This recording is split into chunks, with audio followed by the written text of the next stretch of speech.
स्वागत है आपका आपके अपने YouTube चैनल अधिगम स्टडी पॉइंट में।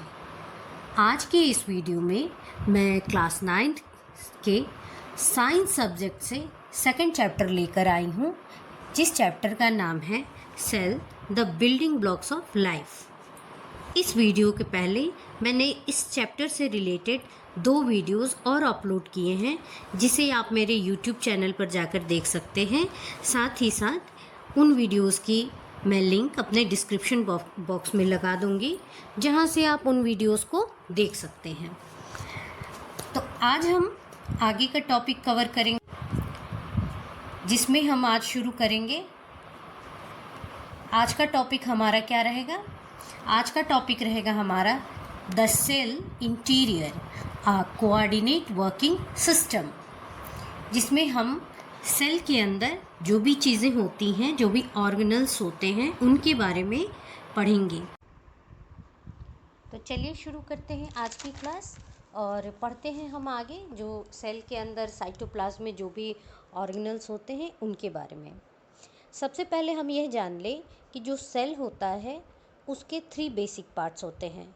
पहला होता है सेल मेम्ब्रेन, जिसको हम प्लाज्मा मेम्ब्रेन भी कहते हैं, जो सेल के चारों तरफ होता है और उसको एक शेप देता है।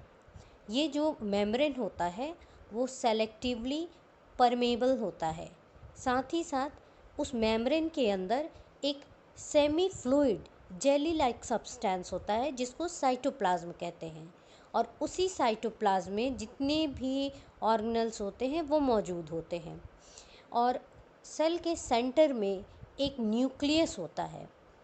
तो ये तीन पार्ट्स कौन कौन से हुए? बेसिक पार्ट्स हैं, जो कि सेल मेम्ब्रेन, साइटोप्लाज्म और न्यूक्लियस। तो न्यूक्लियस जो है उसके साथ साइटोप्लाज्म में जो सेलुलर कंपोनेंट्स होते हैं, जो और भी चीज़ें होती हैं, उनको ऑर्गेनल्स कहते हैं। ये जो सारे कंपोनेंट्स होते हैं उनको हम इलेक्ट्रॉन माइक्रोस्कोप से ही देख सकते हैं। ऐसे वो नेकेड आई से नहीं देखे जा सकते हैं। ऑब्वियसली जब हम सेल को नहीं देख सकते हैं नेकेड आई से, तो उसके अंदर ऑर्गेनल्स जो हैं उनको कैसे देख सकते हैं? ठीक, तो ये एक बात हो गई कि सेल के अंदर क्या होता है, ऑर्गेनल्स होते हैं जो कि साइटोप्लाज्म में रहते हैं। आगे बढ़ेंगे हम। यहाँ पे 3 पिक्चर्स दिए गए हैं। एक है बैक्टीरियल सेल का, दूसरा है प्लांट सेल का, और एक है एनिमल सेल। देखिए 2.10A जो है वो बैक्टीरियल सेल का है। ये हमारा बैक्टीरियल सेल है। इसके बाद जो B है ये हो गया हमारा प्लांट सेल, और ये C जो हो गया ये हो गया हमारा एनिमल सेल। ये 3 जो डायग्राम है, ये तीनों 3 तरह के सेल्स हैं। सबसे पहले हम बैक्टीरियल सेल की स्टडी करेंगे। तो हम क्या देख रहे हैं कि बैक्टीरियल सेल जो है उसमें एक वेल डिफाइंड न्यूक्लियस नहीं है। बाकी जो सेल्स हैं उनमें न्यूक्लियस है, वेल डिफाइंड न्यूक्लियस है। अब यहाँ वेल डिफाइंड न्यूक्लियस का मतलब क्या हुआ? वेल डिफाइंड न्यूक्लियस का मतलब होता है कि जो न्यूक्लियस है वो मेम्ब्रेन से घिरा हुआ नहीं है, न्यूक्लियस का मेम्ब्रेन ही नहीं है। साथ ही साथ जो बैक्टीरियल सेल है उसके अंदर मेम्ब्रेन बाउंडेड ऑर्गेनल्स भी नहीं होते हैं। आप देख सकते हैं कि इसके अंदर सेंटर में एक धागे जैसी संरचना है और कुछ ऑर्गेनल्स, ज़्यादा कुछ नहीं दिख रहे हैं। यहाँ इसका सेल वॉल दिखाया गया है, और जो छोटे छोटे जो आपको डॉट जैसे दिख रहे हैं वो राइबोसोम है, और जो धागे जैसी संरचना है वो न्यूक्लियोइड कहते हैं उसको। ये जेनेटिक मटेरियल है, और ये सब चीज़ें किस में है? साइटोप्लाज्म में है, सेल के साइटोप्लाज्म में है। और एक ये पूंछ जैसी संरचना जो निकला है, इसको कहते हैं अपेंडिज फॉर लोकोमोशन मतलब चलने के लिए एक संरचना है। ये बैक्टीरियल सेल में हम देख रहे हैं। तो बैक्टीरियल सेल की खासियत क्या है कि इसमें जो न्यूक्लियस होता है उसमें मेम्ब्रेन नहीं होता है। इसका मतलब न्यूक्लियस जो है वेल डिफाइंड नहीं है। साथ ही साथ और भी जो मेम्ब्रेन बाउंडेड ऑर्गेनल्स होते हैं उसमें बैक्टीरियल सेल्स में नहीं होते हैं। ठीक। और न्यूक्लियस का मेम्ब्रेन नहीं होने से क्या होता है, इनका जो जेनेटिक मटेरियल होता है वो साइटोप्लाज्म में तैरता रहता है। तो ये जो सेल है जिसमें न्यूक्लियस मेम्ब्रेन नहीं है और भी मेम्ब्रेन बाउंडेड ऑर्गेनल्स नहीं है, इसको हम कहते हैं प्रोकारियोटिक सेल। क्या कहते हैं? प्रोकारियोटिक सेल, जिसमें प्रो का अर्थ है प्रिमिटिव और कार्योन का मतलब है न्यूक्लियस। ठीक। तो ये हो गया हमारा बैक्टीरियल सेल। तो इसमें क्या है कि ये सब चीज़ें नहीं होने के चलते जो जो सेलुलर एक्टिविटीज़ होती है बैक्टीरियल सेल में वो डायरेक्ट साइटोप्लाज्म में होती हैं, और अदर सेल्स में ऑर्गेनल्स होते हैं जो उनमें वो सेलुलर एक्टिविटी होती है, लेकिन बैक्टीरियल सेल में डायरेक्टली साइटोप्लाज्म में होता है। उसके बाद एक तरह की सेल और है जिसमें वेल डिफाइंड न्यूक्लियस भी होता है और it's well defined membrane bonded organelles भी होते हैं। इसको हम क्या कहते हैं? यूकैरियोटिक सेल, जिसमें यू का मीन्स होता है ट्रू और कोरियंस का मतलब हम लोग जानते हैं न्यूक्लियस। ठीक। तो इसमें क्या हुआ, इस प्रकार के सेल में वेल डिफाइंड न्यूक्लियस होता है और जो कुछ ऑर्गेनल्स होते हैं, मतलब मेम्ब्रेन बॉन्डेड ऑर्गेनल्स होते हैं। और ये इस तरह का सेल कहाँ होता है? प्लांट में और एनिमल सेल में। तो ये जो बी है इस फिगर में, जो फिगर बी है और जो फिगर सी है, तो ये कैसे सेल है? यूकैरियोटिक सेल है ये। ठीक। और ये बैक्टीरियल सेल जो है वो कैसा सेल है? प्रोकारियोटिक सेल है। ठीक। समझ गए हम लोग इसको। अब आगे बढ़ते हैं। आगे इन दोनों सेल्स में अंतर करने के लिए एक टेबल दिया गया है। ठीक। टेबल दिया गया है और इसमें उनका जो भी अंतर है डिफरेंस है उसको बताया गया है। जैसे कि यहाँ जैसे कि बैक्टीरियल सेल, प्लांट सेल और एनिमल सेल दिया है टेबल में, और इसमें दिया है कि सेल मेम्ब्रेन। फर्स्ट वन क्या है? Cell membrane.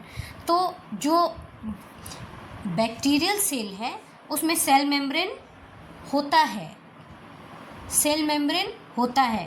प्लांट सेल में भी सेल मेम्ब्रेन होता है और एनिमल सेल में भी सेल मेम्ब्रेन होता है। इसको हम पिक्चर से समझते हैं, पीछे जाएंगे हम। ये देखिए, ये बैक्टीरियल सेल है, इस पूरे सेल के चारों तरफ सेल मेम्ब्रेन है। ये सेल वॉल दिया है, यहाँ पे आप देख रहे हैं सेल वॉल दिया है, तो ये है। और प्लांट सेल में भी है और एनिमल सेल में भी सेल मेम्ब्रेन है, तभी तो उनको एक फिक्स एक शेप मिला है। बात करें हम सेल वॉल की, तो बैक्टीरियल सेल में सेल वॉल प्रेजेंट है, प्लांट सेल में भी होता है, लेकिन एनिमल सेल में नहीं होता है। ये देखिए, सेल वॉल लिखा है बैक्टीरियल सेल में और किस में लिखा है? प्लांट सेल में। लेकिन आप एनिमल सेल में कहीं भी सेल वॉल नहीं देख रहे हैं। तो किस में सेल वॉल हुआ? प्लांट सेल और बैक्टीरियल सेल में सेल वॉल है। इसके बाद हम आएंगे साइटोप्लाज्म। साइटोप्लाज्म तीनों सेल्स में होते हैं, बैक्टीरियल सेल, प्लांट सेल और एनिमल सेल तीनों में होते हैं। फोर्थ वन है वेल डिफाइंड न्यूक्लियस, जिसमें जेनेटिक मटेरियल होता है, मतलब कि जेनेटिक मटेरियल एक मेम्ब्रेन के अंदर क्लोज रहे। ऐसा किस में होता है? तो प्लांट सेल और एनिमल सेल में होगा, लेकिन बैक्टीरियल सेल में वेल डिफाइंड न्यूक्लियस नहीं होता है। उसमें जेनेटिक मटेरियल कहाँ रहता है? साइटोप्लाज्म में ही तैरता रहता है। इसके बाद है प्रिमिटिव न्यूक्लियस और न्यूक्लियोइड, जो कि जेनेटिक मटेरियल है विदाउट मेम्ब्रेन अराउंड इट। तो ये क्या है? ये कहाँ किस में होता है? ये होता है बैक्टीरियल सेल में। हमने पढ़ा था, मतलब कि इसमें कह रहा है कि जो जेनेटिक मटेरियल है वो बिना मेम्ब्रेन के किस सेल में है? तो हमने अभी पढ़ा था बैक्टीरियल सेल में। प्लांट सेल और एनिमल सेल में जो जेनेटिक मटेरियल होता है वो न्यूक्लियस के अंदर होता है, जो कि एक मेम्ब्रेन से उसके मेम्ब्रेन क्या होता है, उसके चारों तरफ एक मेम्ब्रेन होता है। 6 नंबर है मेम्ब्रेन बाउंड ऑर्गेनल्स। तो जो मेम्ब्रेन बाउंड ऑर्गेनल्स होते हैं वो हमको बैक्टीरियल सेल में नहीं मिलते हैं, लेकिन प्लांट सेल और एनिमल सेल में मेम्ब्रेन बाउंड ऑर्गेनल्स हो। यहाँ पर एक दूसरा टेबल दिया है जिसमें कंपैरिजन किया गया है प्रोकैरियोटिक और यूकैरियोटिक सेल के बीच में। तो इसमें पहला है प्रिमिटिव न्यूक्लियस। जो प्रिमिटिव न्यूक्लियस होता है वो प्रोकैरियोटिक सेल में होता है और यूकैरियोटिक सेल में एब्सेंट होता है। अभी हमने ऊपर वाले टेबल में पढ़ा प्रिमिटिव न्यूक्लियस का मतलब क्या है, जिसमें जो जेनेटिक मटेरियल है वो मेम्ब्रेन के अंदर नहीं हो। ठीक, तो वो प्रोकैरियोट में प्रेजेंट होता है और यूकैरियोटिक सेल में एब्सेंट होता है। ठीक, डायमीटर के बारे में हम पढ़ेंगे। जो डायमीटर होता है प्रोकैरियोटिक सेल का वो 1 to 10 माइक्रोमीटर होता है और यूकैरियोटिक सेल का 10 to 100 माइक्रोमीटर होता है। Number of cell in an organism. जो प्रोकैरियोटिक सेल है यूजुअली यूनिसेलुलर होता है और यूकैरियोटिक सेल जो होता है वो यूनिसेलुलर भी हो सकता है और मल्टीसेलुलर भी हो सकता है, क्योंकि जनरली जो यूकैरियोटिक सेल्स होते हैं वो प्लांट्स और एनिमल्स के होते हैं। तो प्लांट्स और एनिमल्स जो होते हैं वो तो मल्टीसेलुलर ही हैं, तो ज़्यादातर मल्टीसेलुलर जो ऑर्गेनिज्म हैं उनमें ये पाया जाता है। जो मेम्ब्रेन बॉन्डेड ऑर्गेनल्स हैं तो वो प्रोकैरियोटिक सेल में नहीं होता है और यूकैरियोटिक सेल में प्रेजेंट होता है। Membrane bond nucleus. जो न्यूक्लियस है वो प्रोकैरियोटिक सेल में एब्सेंट होता है और यूकैरियोटिक सेल में प्रेजेंट होता है। अभी हमने पढ़ा कि membrane bounded nucleus prokaryotic cell में नहीं होता है और उसका जो जेनेटिक मटेरियल होता है वो साइटोप्लाज्म में ही रहता है, लेकिन यूकैरियोटिक सेल में जो न्यूक्लियस है वो मेम्ब्रेन से घिरा हुआ होता है। इसके बाद ये एक सेगमेंट है जिसमें आपको बताया गया है वायरस, वायराइड और प्रियॉन्स के बारे में। तो ये क्या है, ये जो तीन जो अभी मैंने नाम लिए वायरस, वायरॉइड्स और प्रियॉन्स, ये असेलुलर है, मतलब इनको सेल के अंदर नहीं माना जाता है। ये एक तरह से इन्फेक्शन एजेंट है और ये बहुत छोटे होते हैं, इतने छोटे होते हैं कि लाइट माइक्रोस्कोप से देखना संभव नहीं है इसको। अब इनमें अंतर क्या है, जब ये इन्फेक्शन एजेंट हैं और नो सेल्स हैं, मतलब असेलुलर हैं, इसमें तो कुछ तो डिफरेंस होगा जिससे इनका नाम अलग अलग है। तो डिफरेंस है, तो डिफरेंस क्या है, जो वायरस है, जो वायरस होता है इसमें जो जेनेटिक मटेरियल होता है वो प्रोटीन से कोट होता है। जेनेटिक मटेरियल वायरस का क्या होता है, प्रोटीन से कोटेड होता है। उसके बाद वायराइड का जो होता है, वायरोइड का, वो उसमें उसके जो जेनेटिक मटेरियल होता है वो प्रोटीन से कोटेड नहीं होता है। ठीक, और प्रियॉन्स में क्या होता है, जो जेनेटिक मटेरियल होता है वो ये मिसफोल्डेड प्रोटीन से मतलब इसमें जेनेटिक मटेरियल होता ही नहीं है और ये जो पूरा प्रियॉन्स होता है वो इनफोल्डेड नहीं, मिसफोल्डेड प्रोटीन से बना होता है। मिसफोल्डेड प्रोटीन का मतलब क्या होता है, ऐसा प्रोटीन जो कि अपने स्ट्रक्चर को, अपने करेक्ट स्ट्रक्चर और फंक्शन को अडेप्ट करने में फेल होता है। तो ये एक ऐसा मिसफोल्डेड प्रोटीन का मतलब ये होता है कि वो अपने स्ट्रक्चर को और अपने फंक्शन को, जो करेक्ट फंक्शन है, उसको अडेप्ट नहीं कर पाता है। तो प्रियॉन्स जो है वो मिसफोल्डेड प्रोटीन का बना होता है और उसके अंदर जेनेटिक मटेरियल नहीं होता है। क्या सीखा हमने, वायरस का जो जेनेटिक मटेरियल होता है वो प्रोटीन से कोटेड होता है, लेकिन वायराइड का वायरॉइड का जो जेनेटिक मटेरियल होता है वो प्रोटीन से कोटेड नहीं, मतलब बहुत कम होता है, नहीं होता है लगभग। और प्रियॉन्स में जेनेटिक मटेरियल होता ही नहीं है और वो मिसफोल्डेड प्रोटीन का पूरा प्रियॉन्स जो होता है वो मिसफोल्डेड प्रोटीन का बना होता है। इसके बाद अब हम यह जानें कि साइटोस्केलेटन क्या है। जो साइटोस्केलेटन है वो क्या है, ये फाइन फाइबर्स का एक नेटवर्क है जो कि हमको यूकारियोटिक सेल्स में मिलता है। तो इसका क्या काम है, यह सेल को स्ट्रक्चरल सपोर्ट देता है, उसके शेप को मेंटेन करता है और सेल की मूवमेंट और इंटरनल ट्रांसपोर्ट को सपोर्ट करता है। और ये इतना मतलब बहुत छोटा होता है और इसको इलेक्ट्रॉन माइक्रोस्कोप से ही देखा जा सकता है। साइटोप्लाज्म जो है, जो सेल के अंदर सेमी फ्लूइड लाइक स्ट्रक्चर है साइटोप्लाज्म। अब उसके अंदर क्या क्या होता है, स्टार्च होता है और कैल्शियम ऑक्सलेट के क्रिस्टल होते हैं और सिलिका भी उसमें स्टोर होता है, जिसे हम क्या कहते हैं, जिसे हम सेल इंक्लूजन्स कहते हैं।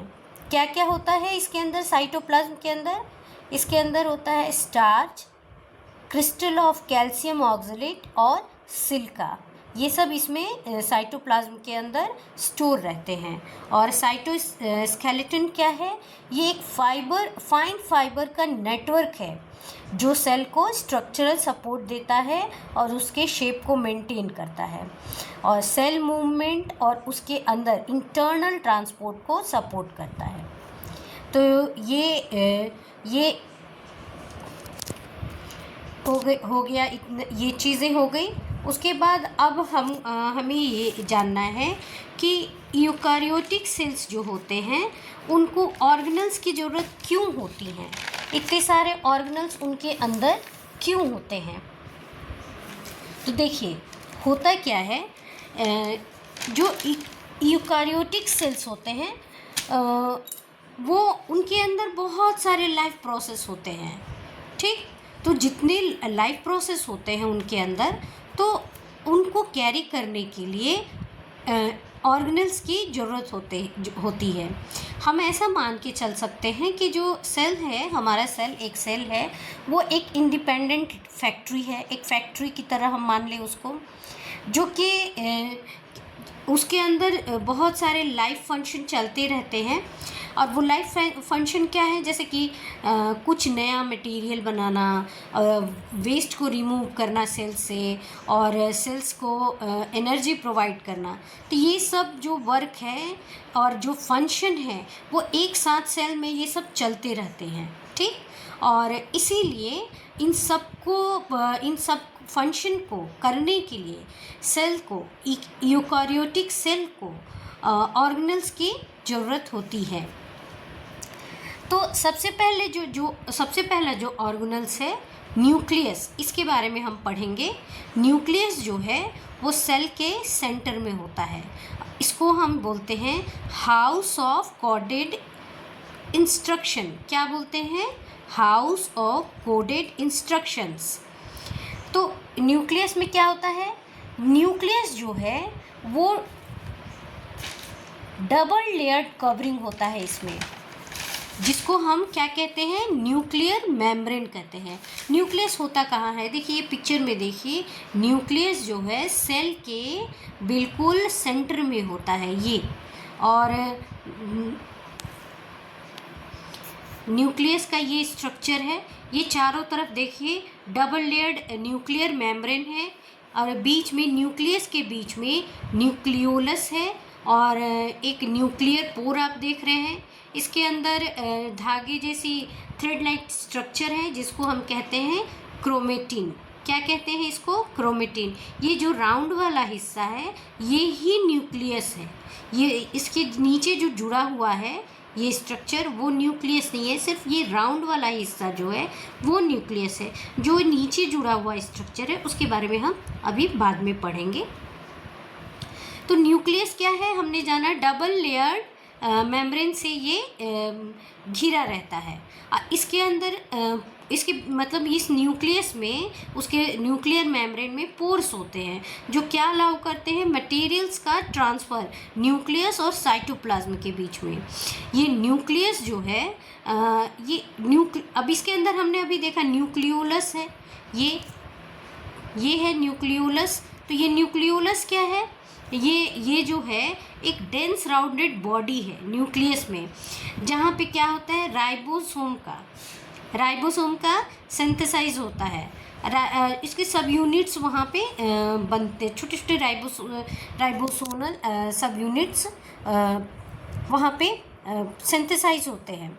और ये जो सब यूनिट्स है न्यूक्लियस से साइटोप्लाज्म में निकल जाते हैं और एक छोटा और एक बड़ा सब यूनिट मिलके राइबोसोम का निर्माण करता है। ठीक, हमने क्या देखा, इसको शॉर्ट में बता दूँ। न्यूक्लियस है, डबल लेयर स्ट्रक्चर होता है, डबल लेयर मेम्ब्रेन से घिरा रहता है, जिसमें पोर्स होते हैं जो मटेरियल का ट्रांसफ़र करता है न्यूक्लियस से साइटोप्लाज्म में। न्यूक्लियोलस इसके बीच में होता है, न्यूक्लियस के बीच में क्या होता है, न्यूक्लियोलस, जो कि एक डेंस राउंडेड बॉडी स्ट्रक्चर है जहाँ पे राइबोसोम के सब यूनिट्स का सिंथेसाइज होता है। और ये सब यूनिट्स जो होते हैं साइटोप्लाज्म में निकल के एक छोटा और एक बड़ा सब यूनिट मिलके राइबोसोम का निर्माण करते हैं। और ये जो इस न्यूक्लियस से लगा हुआ संरचना है, जो स्ट्रक्चर है, ये राइबोसोम ही है। न्यूक्लियस में क्या होता है, क्रोमोसोम होते हैं। ये क्रोमोसोम क्या है, ये एक तरह से जेनेटिक मटेरियल है। ठीक, ये क्या है, जेनेटिक मटेरियल है जो कि न्यूक्लियस में होता है। जब सेल डिवाइड करने की पोजीशन में होता है, कि मतलब अब डिवीज़न होगा न्यू सेल का, तो ये जो क्रोमोसोम होते हैं वो रॉड शेप स्ट्रक्चर में आ जाते हैं। ये रहा, ये रॉड शेप स्ट्रक्चर में क्रोमोसोम दिखते हैं। और क्रोमोसोम में क्या होता है, डीएनए होता है जो कि स्पेसिफिक प्रोटीन से बना होता है। और डीएनए जो होता है, जिसको deoxyribose nucleic acid, deoxyribose nucleic acid भी कहते हैं, इसका पूरा नाम होगा। डीएनए जो है वो स्पेसिफिक प्रोटीन से बना होता है और इसमें जेनेटिक इंफॉर्मेशन रहता है। डीएनए के फंक्शनल सेगमेंट जो होते हैं उसको जीन्स कहते हैं। डीएनए के फंक्शनल सेगमेंट को क्या कहते हैं, हम जीन्स कहते हैं। और जब यह सेल जो होता है नॉन डिवाइडिंग पोजीशन में रहता है, तो डीएनए जो है थ्रेड लाइक स्ट्रक्चर के रूप में दिखते हैं, जिनको हम क्रोमेटिन कहते हैं। क्या कहते हैं, क्रोमेटिन कहते हैं। ठीक, अभी इस पैराग्राफ में हमने क्या देखा कि न्यूक्लियस में क्या होता है, क्रोमोसोम होता है। क्रोमोसोम जो होता है जब सेल डिवाइड करने के पोजीशन में रहता है तो वो रॉड शेप्ड और स्ट्रक्चर के रूप में रहता है। ठीक, और क्रोमोसोम के अंदर क्या होता है, डीएनए होता है जो स्पेसिफिक प्रोटीन से बना होता है। डीएनए क्या है, डीएनए को हम डीऑक्सीराइबोस न्यूक्लिक एसिड कहते हैं, जो कि जेनेटिक इंफॉर्मेशन को कैरी करता है। और इसके फंक्शनल सेगमेंट को हम जीन कहते हैं। और जब सेल डिवाइड करने के पोजीशन में, मतलब नॉन डिवाइडिंग पोजीशन में रहता है, तो उसके अंदर जो क्रोमोसोम होता है, नहीं, डीएनए जो होता है वो धागे के समान होता है, जिसको हम क्रोमेटिन कहते हैं। तो इस पैराग्राफ में हमने ये देखा। देखिए, और एक चीज़ ये है कि जो कुछ सेल्स होते हैं वो स्पेसिफिक फंक्शन परफॉर्म करते हैं, जैसे रेड ब्लड सेल, और जिसमें कि न्यूक्लियस नहीं होता है। ठीक, हाँ, जो मैच्योर रेड ब्लड सेल है उसके अंदर न्यूक्लियस नहीं होता है। तो न्यूक्लियस नहीं होने का फ़ायदा या नुकसान क्या है, तो फ़ायदा ये होता है कि जो उसमें हीमोग्लोबिन होता है आरबीसी में, उसको ज़्यादा स्पेस मिलता है, जो कि मतलब ऑक्सीजन के लार्जर अमाउंट में ऑक्सीजन के ट्रांसपोर्ट को पॉसिबल करता है पूरे बॉडी में, ह्यूमन बॉडी में। ठीक, तो ये इसमें न्यूक्लियस ना होने से ये तो एक फ़ायदा हुआ कि न्यूक्लियस नहीं है तो ऑक्सीजन का अमाउंट ज़्यादा मात्रा में, मतलब ऑक्सीजन ज़्यादा मात्रा में सप्लाई होगा। लेकिन नुकसान क्या है इसका? तो नुकसान ये हुआ कि ये आरबीसी जो है वो खुद से रिपेयर नहीं होते और डिवाइड नहीं कर पाते हैं, जिसके चलते सिर्फ 120 डेज़ में वो अपना लाइफ स्पेन मतलब ख़त्म करके और वो मतलब अपने एंड पे पहुंच जाते हैं। तो इसी तरह है कि आरबीसी में हमने जाना कि न्यूक्लियस नहीं है, जिसके चलते वो अपने आप को रिपेयर और डिवाइड नहीं होते और उनका 120 डेज़ का ही लाइफ स्पेन होता है। जैसे प्रोकैरियोटिक सेल्स हैं, उनमें वेल डिफाइंड न्यूक्लियस नहीं होता है, तो उनके डीएनए जो होते हैं सिंगल सेलुलर मोलिक्यूल होते हैं जो कि स्पेसिफिक प्रोटीन से जुड़े होते हैं।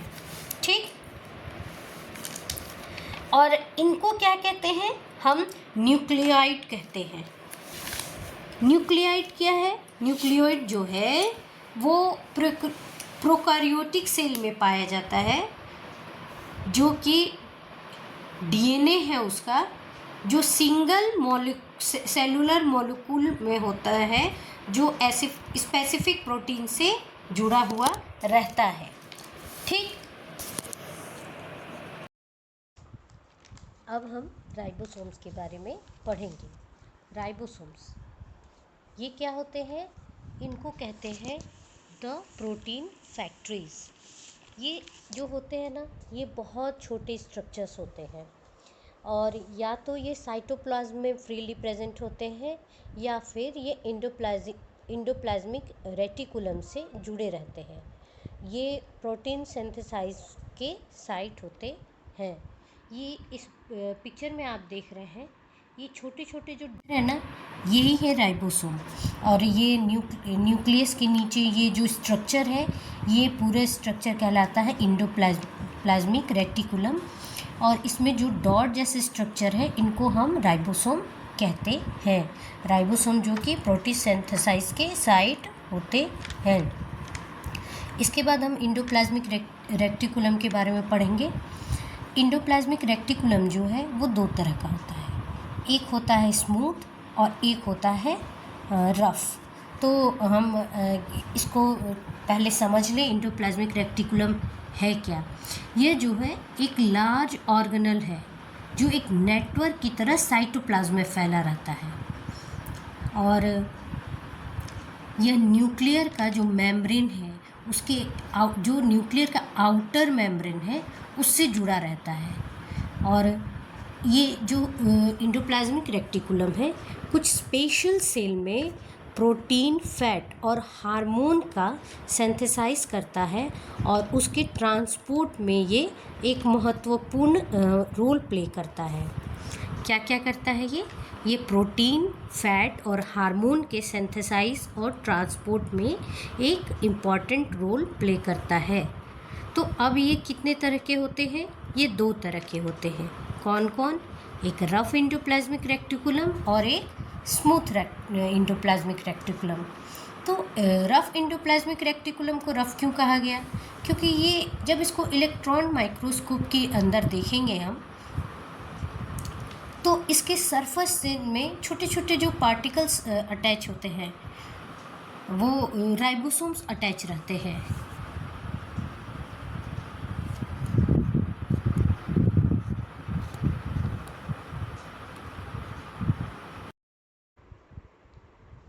इन्हीं राइबोसोम्स के अटैच रहने के चलते इस इंडोप्लाज्मिक रेटिकुलम को हम रफ इंडोप्लाज्मिक रेटिकुलम कहते हैं।